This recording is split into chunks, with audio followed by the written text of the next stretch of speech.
The volume begins with Wing, who in the last volume lost his powers due to Ord stabbing him with the cure. Walt wanders about the Xavier's estate in depression, whilst elsewhere the X-Men face a giant monster which is attacking Manhattan. The Fantastic Four arrive and help the X-Men, feeling a little disgruntled due to the X-Men taking on one of their threats. Meanwhile, Agent Brand stands trial about her response to the Breakworld Human Treaty. Back at Xavier's mansion, the X-Men soon learn that Wing has gone missing. Suddenly, all the psychics are taken out by mysterious means. A sentinel also appears on the school grounds, who the X-Men then face. Agent Brand is alerted to the situation, and she goes to confront Ord, who denies involvement. Kitty finds Wing's dead body, which becomes possessed by the Danger Room's AI.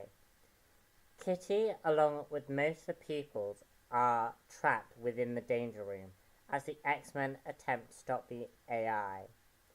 The X-Men, however, end up doing exactly what the AI wants, forming a humanoid body, which the X-Men wind up having to fight.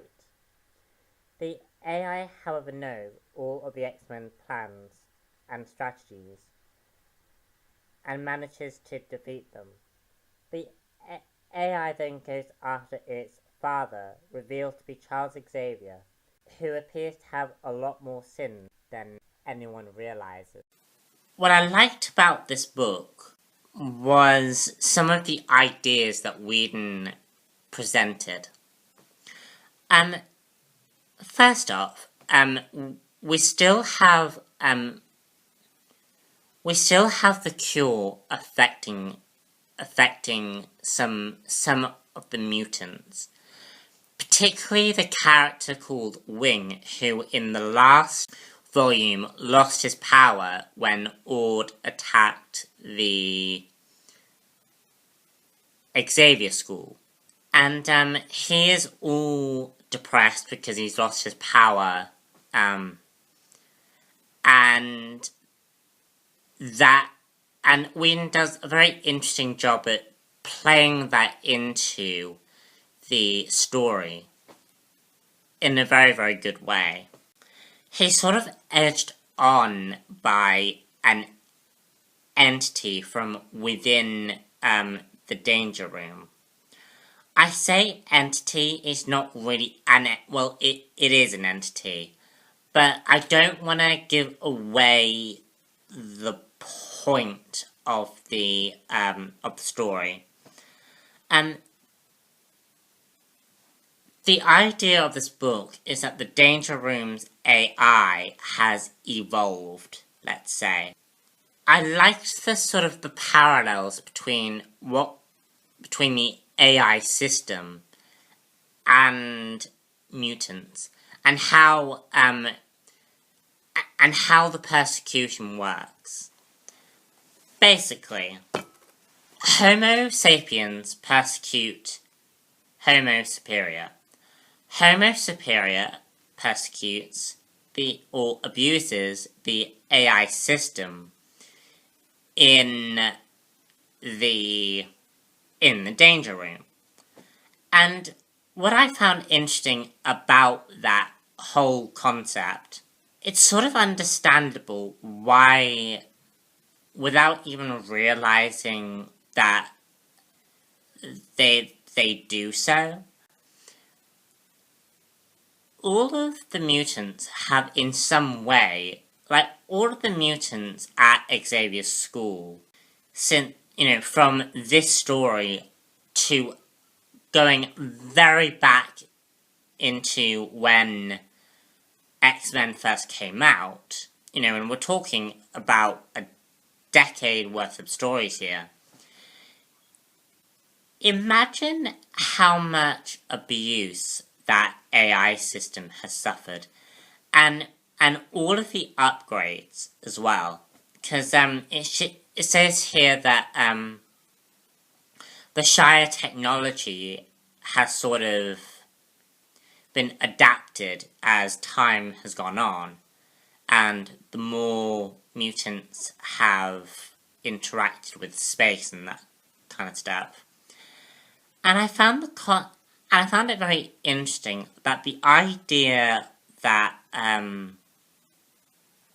the AI system could basically wipe out all of the X-Men in several moves. It's very interesting idea, and I love it when Whedon comes up with these really unique ideas, because that's exactly what this story does. It takes an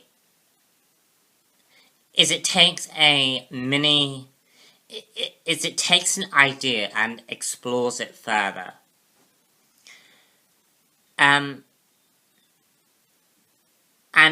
I also like the idea that an AI system evolves like mutants do. And it was just such a cool concept.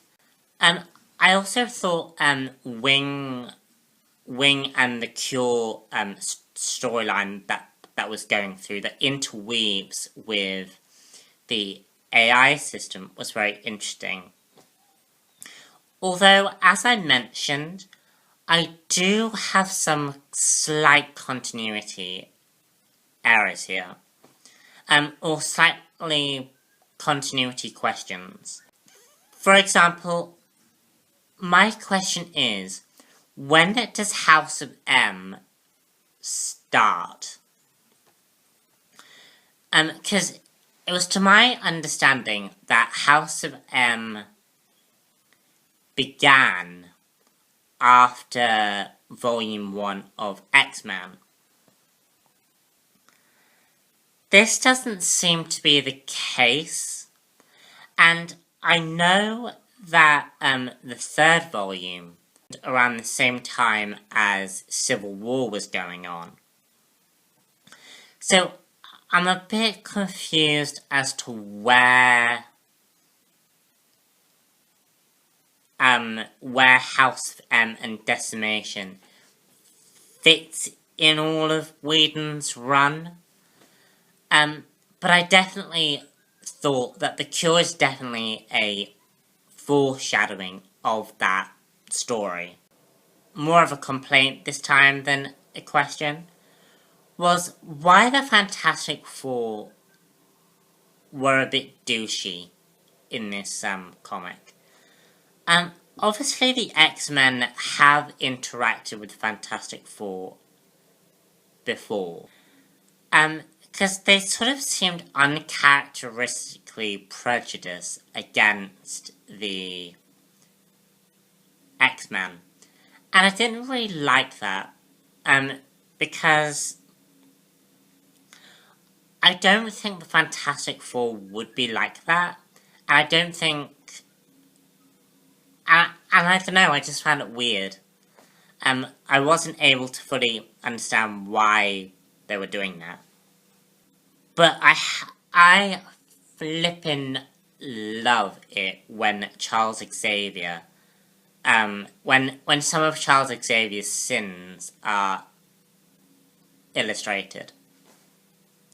Obviously in the movie, Charles Xavier is presented as a very good guy. A good guy. But I don't think that is always the case.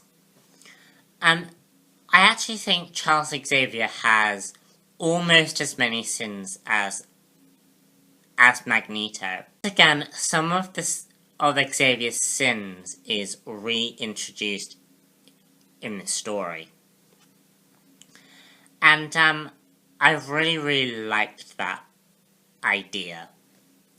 And I continue to do so, because I like it when we see characters that are not so perfect, but do their best to try to be. And I also see how that might be impacting the journey that Scott is going down to where he is now in Uncanny X-Men. And I said that in my last review, and I say that even sometimes in my Uncanny reviews, is that Scott Summers' journey towards that person. I mean, it made him into the leader that he is, but I think the fact that Scott's fallen off the bandwagon, so to speak, now, is sort of understandable, and I can sort of sympathise with him, with that character. And Astonishing X-Men has given me a lot more appreciation for Cyclops. I would give this story about a 4.5 out of 5, again with the continuity errors that I've mentioned. But I think that's just because that's a me thing. I'm slowly beginning to realize some of the Marvel continuity now, and it's just more about trying to understand what goes where.